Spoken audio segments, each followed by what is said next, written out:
Ушул сааттарга алынган жаңылыктар менен түз эфирде тааныштырабыз. Студияда Алтынай Тынышева, саламатсыздарбы? УКМКнын мурдагы төрагасы Сегизбаев Белизгейт боюнча сурак берүүдө. Инаугурацияга экс-президенттер Отунбаева менен Жээнбеков чакырылды. Садыр Жапаровдун сүрөтү түшүрүлгөн килем кызуу талкууга түштү. Депутат Касым Алиева чуулуу видео боюнча эмне дейт? УКМК кезектеги чириген байлыгы бар атка минерди таап чыкты. Элит Хаус курулуш компаниясы салган үйлөр сүрдүрүлөбү? Коронавирустан каза болгондордун туугандары бүгүн митингге чыгышты. Ушул жана башка жаңылыктар менен алдыда кененирээк тааныштырабыз.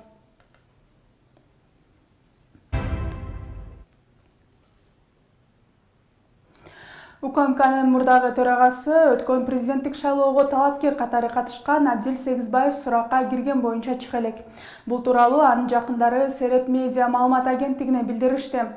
Маалыматтарга караганда, ал суракка бүгүн 25 январда эртең мененки саат 10:00 кирген. 22 январда башкы прокуратура тарабынан Абдил Сегизбаевге каршы жер маселелерине байланыштуу кылмыш иши козголгон болчу.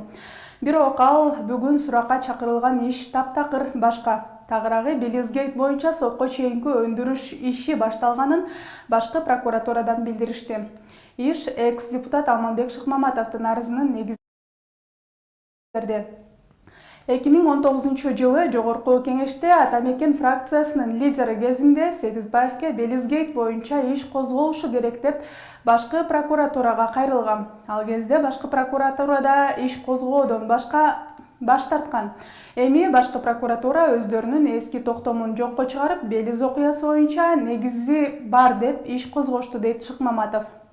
Соңку келип түшкөн маалыматтар боюнча айрым булактар Сегизбаевдин кармалганын билдиришүүдө. Маалыматтын чынбыгышыгы азырынча белгисиз. Аскердик прокуратура аны кызматынан кыянаттык менен пайдаланууга шектеп жатат.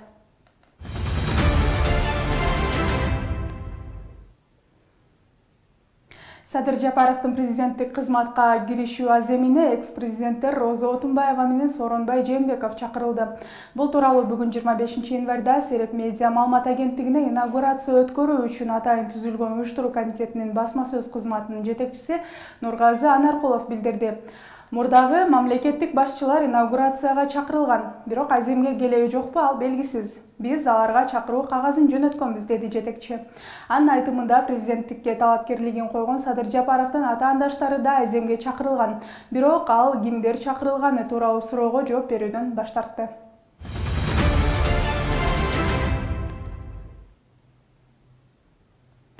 Ош шаарындагы жетекчилердин бири жаңы шайланган президент Садыр Жапаровдун сүрөтү түшүрүлүп токулган килемди иш бөлмөсүнө илип алган сүрөт кызуу талкууга түштү. Социалдык тармактын колдонуучулары аткаминердин мындай кадамын кошоматчылык деп баалашууда. Президенттин Ош шаарындагы резиденциясына жаңы директор болуп дайындалган Санжар Төлөнбаев иш бөлмөсүнө талкууга түшкөн килемди илип алганын кадимки эле мыйзамдуу көрүнүш деп эсептейт. Ал Сереп медиа маалымат агенттигине өз пикирин билдирип атып, бул кадамын коомчулук сындап жаткандай кошоматчылык деп эсептебей турганын айтты.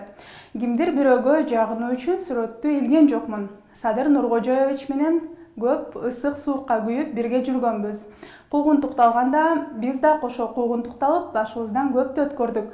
Ал эми килемди мурун эле Садыр Жапаров түрмөдө отурганда жасатып койгон. Ал акталып бийликке келсе көрүнүктүү бир жерге илем деген кыялым бар эле, дейт Санжар Төлөнбаев. Мындан тышкары интернет айдыңындагы бир канча наразычылыктардан кийин ал килемди иш бөлмөсүнөн алып салганын кошумчалады.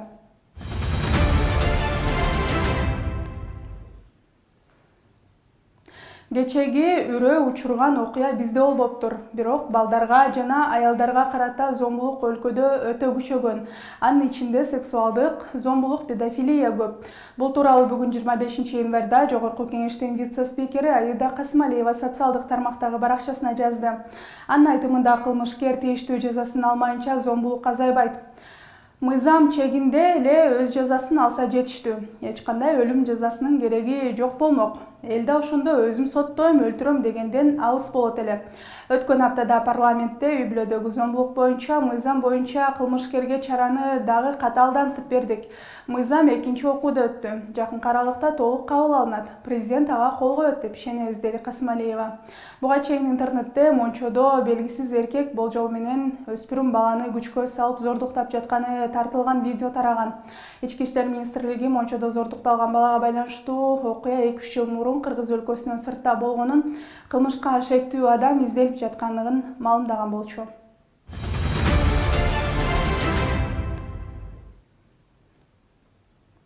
УКМК кезектеги чириген байлыгы бар аткаминерди таап чыкты.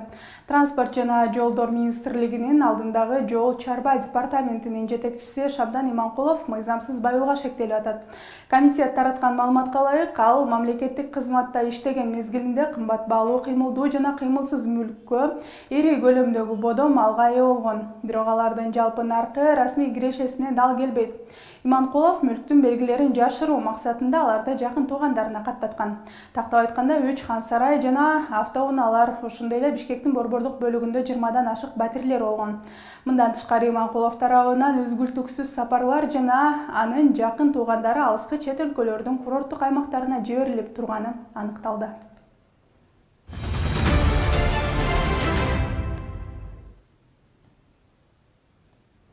УКМК тарабынан бүгүн дагы бир чуулгандуу иш тууралуу маалымат берилди. Тагыраагы курулуш компанияларынын биринде Бишкек шаарында көп кабаттуу үйлөрдү тийиштүү шаар куруу жана уруксат берүүчү документтерсиз куруу боюнча системалуу фактыларды аныктады. Ишкана текшерүү жана уруксат берүү, ошондой эле курулуштун жүрүшүн көзөмөлдөө үчүн жооптуу тиешелүү мамлекеттик органдардын кызматкерлеринин тобунун колдоосун пайдаланып, узак убакыттан бери курулуш иштерин мыйзамсыз жүргүзүп келген. Ошол эле учурда мыйзамсыз орнотулган объектилер белгиленген ченемдерди бузуу менен курулуш монтаждоо иштери үчүн зарыл болгон инженердик тармактарга мыйзамсыз кошулган. Мыйзамдарга ылайык имараттар куруучунун эсебинен милдеттүү түрдө бузулууга жатат. Учурда сотко чейинки өндүрүш иштери жүрүп жатат. УКМК тараткан сүрөттөрдө көрсөтүлгөн объекттер Элит Хаус курулуш компаниясына таандык.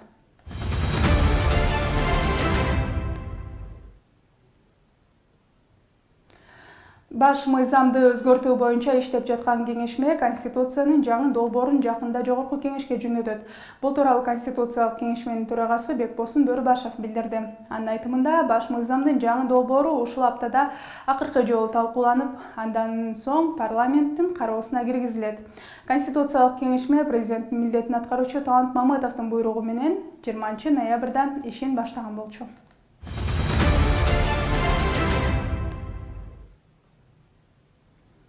Коронавирустан каза болгондордун туугандары бүгүн 25 январда Саламаттыкты сактоо министрлигинин имаратынын алдына чогулушту. Алар министрликте реформа жүргүзүүнү талап кылышууда. Митингдин катышуучуларынын айтымында, алар министрликте болуп жаткан адилетсиздикке нааразы.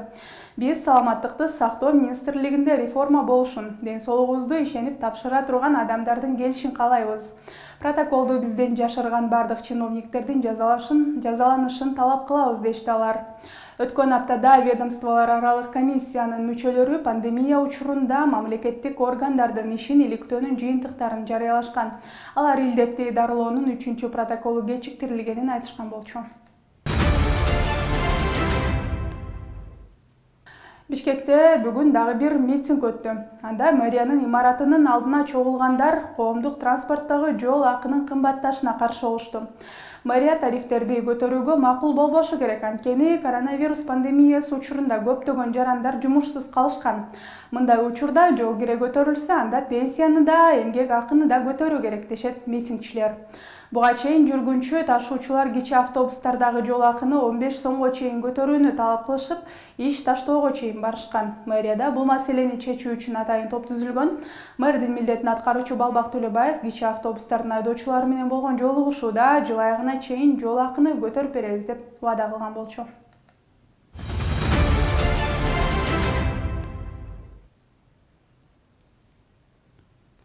Ысык Көл облусунун Төп районундагы Күрмөнтөө айылында жүргүнчү ташыган кичи автобус бакты сүзүп, бир адам каза болду. Бул тууралуу Ысык Көл облустук ички иштер башкармалыгынын басма сөз кызматынан билдиришти. Маалыматка ылайык, жол кырсыгы кечээ 24-январда катталып, анда айдоочу унааны башкара албай Mercedes-Benz Sprinter үлгүсүндөгү унаасы жолдон чыгып бакты сүзгөн. Анын ичинде айдоочу жана 17 жүргүнчү болгон. Кырсыктын кесепетинен бир аял көз жумду. Жаракат алган 7 кишиге тийиштүү жардам берилип жатат. Алардын арасындагы 6 жаштагы бала жандандыруу бөлүмүндө болсо, калгандары палатада деп айтылат маалыматта.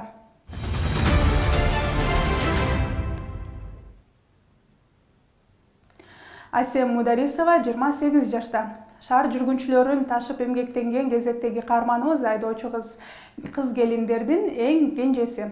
Ал бул жумушка 21 жашында келип, ушул жерден өмүрлүк жолдошуна жолугуп, үй бүлө күтүп, акыркы 7 жылдан бери эмгек жолун улантып келет. Алгач айдоочулукка кызыгуум деле жок болчу деген Асем азыркы учурда эң алдыңкы троллейбус айдоочуларынын бири. Жумушка биз чыгаардын алдында ошо ставка деген нерсебиз бар, ошо ставканы алмаштырып, анан чыгабыз да негизичи.